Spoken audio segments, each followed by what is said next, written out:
Hey, Pastor Josh here, and we have made it to the last reading of Jeremiah. Tomorrow we will start the book of Lamentations, which traditionally has been ascribed to Jeremiah, and that's pretty much the view I'll take. There's no sense in there's various reasons why Jeremiah may not exactly be the person that wrote the book of Lamentations, but that will be the position I'll take. But we will start that tomorrow. But let's do the final reading of Jeremiah. And so congratulations if you've watched every one of these videos.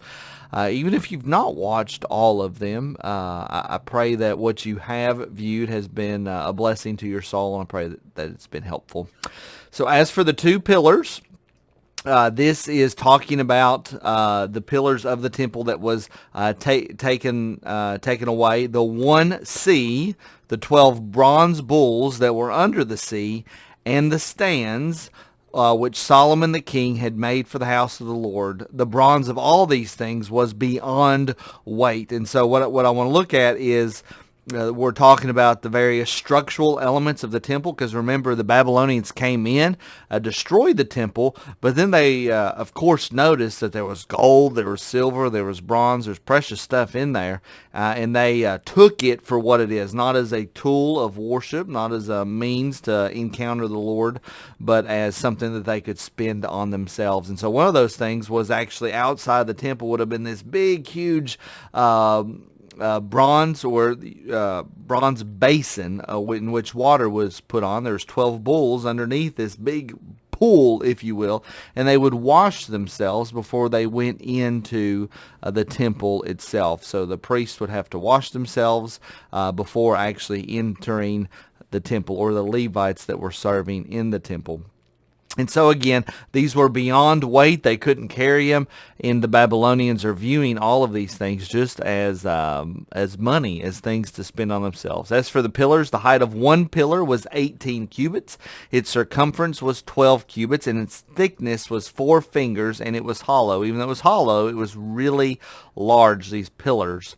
On it was a capital of bronze. The height of one capital was 5 cubits. A network of pomegranates, all of bronze, were around the capital, and the second pillar had the same with pomegranates. There were 90 pomegranates on the sides. All the pomegranates were 100 upon the network all around. And all of these things, the capital there at the top of the pillar that held up the temple and various things, pomegranates decorated intrinsically, decorated. These columns are just seen as something that the Babylonians can take away, sell for their own gain. So they take the tools, they take what's what we saw yesterday, and then they take the actual physical structures. They're taking that away as well, and then they're also taking the people that are in charge of this worship. And the captain of the guard took Seraiah, the chief priests. And so we need to see this. An attitude that we need to realize is that when things happen around us, particularly if it is consequences for actions that we've made, even though it might be particular events and perhaps even particular people that might be doing things to us, we need to realize that it's ultimately the Lord that is allowing these consequences into our life. And if we're Christians, if we're followers of Jesus, then we can be confident that these consequences and that this discipline will actually bring about a purifying work in our own hearts, in our own souls. So the chief priest himself got taken away from the temple. And Zephaniah the second priest, and the 3 keepers of the threshold. And from the city he took an officer who had been in command of the men of war, and 7 men of the king's council who were found in the city, and the secretary of the commander of the army who mustered the people of the land, and 60 men of the people of the land who were found in the midst of the city. And Nebuzaradan, the captain of the guard, took them and brought them to the king of Babylon at Riblah. So all these leaders he takes to the king of Babylon, and we know what happens. And the king of Babylon struck them down, put them to death at Riblah in the land of Hamath. So Judah was taken into exile out of its land. The tools of worship were taken away. The leaders were taken away. Just this great destruction. This is the number of the people whom Nebuchadnezzar carried away captive. In the 7th year, 3,023 Judeans. In the 18th year of Nebuchadnezzar, carried away captive from Jerusalem 832 persons. In the 23rd year of Nebuchadnezzar, Nebuzaradan, the captain of the guard, carried away captain of the Judeans 745 persons. All the persons were 4,600 people. And so you can see the systematic carrying away of the people, records being kept, and the people being taken away. And as we've mentioned in other times, it's in waves, different time periods of Nebuchadnezzar's involvement with Judah. They get taken away. Now here's the hope. Jeremiah does all this judgment and stuff, but it ends on a story of hope. This is the way the book of Jeremiah ends. And in the 37th year of the exile of Jehoiachin, remember he was Jehoiakim's the son. Jehoiakim is the king that we hear a lot about, as well as Zedekiah, the last one. But Jehoiachin was in between Jehoiakim and Zedekiah.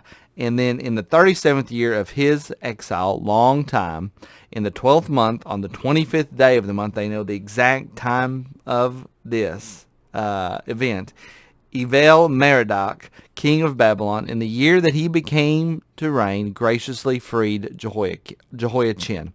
What we need to look at, again, this is the same attitude up here, even though other people and other events may be the ones giving us the consequences. If it's a consequence for our own sin, in the day we know it's Lord using that for a purifying work in our life. Here again, being the gracious freedom of Jehoiachin is a work of the Lord. Even though Evil-Merodach would have been the one to free Jehoiachin, we know that this is a symbol. This is a sign for the people of Israel to let them know that their king, probably the only one living at this point, Zedekiah, more than likely would have been dead this far removed from Jehoiachin being in prison. So more than likely, Zedekiah would already be dead. So this is the king, and actually he's called the king of Judah. This is the work of God, freeing Jehoiachin, brought him out of prison, and he spoke kindly to him and gave him a seat. Again, this is God being gracious to him. Even though he's working through this king of Babylon, this new king of Babylon, he's being gracious to this king of Judah. Gave him a seat above the seats of the kings who were with him in Babylon. So he had an exalted position. So Jehoiachin put off his prison garments, and every day of his life he dined regularly at the king's table, and for his allowance, a regular allowance was given him by the king according to his daily needs until the day of his death, as long as he lived. So we see in captivity, in prison, we see the exaltation of the king of Judah in anticipation of the day that another king from another country, Cyrus, when he would take over the Babylonian Empire, would then send the Israelites back home to the land to rebuild their destroyed temple and their destroyed city, and to reset up and to set back up the worship of the one true God. And then one day, not long after they come back, then Jesus would be in that very place. God himself would come and visit himself upon his people. I pray that that has been a blessing to you. We have finished the entire book of Jeremiah. I actually read the entire thing with various comments on it. I pray that has been a blessing to you, and I'll see you in the next video, which we will begin the book of Lamentations. May God bless you.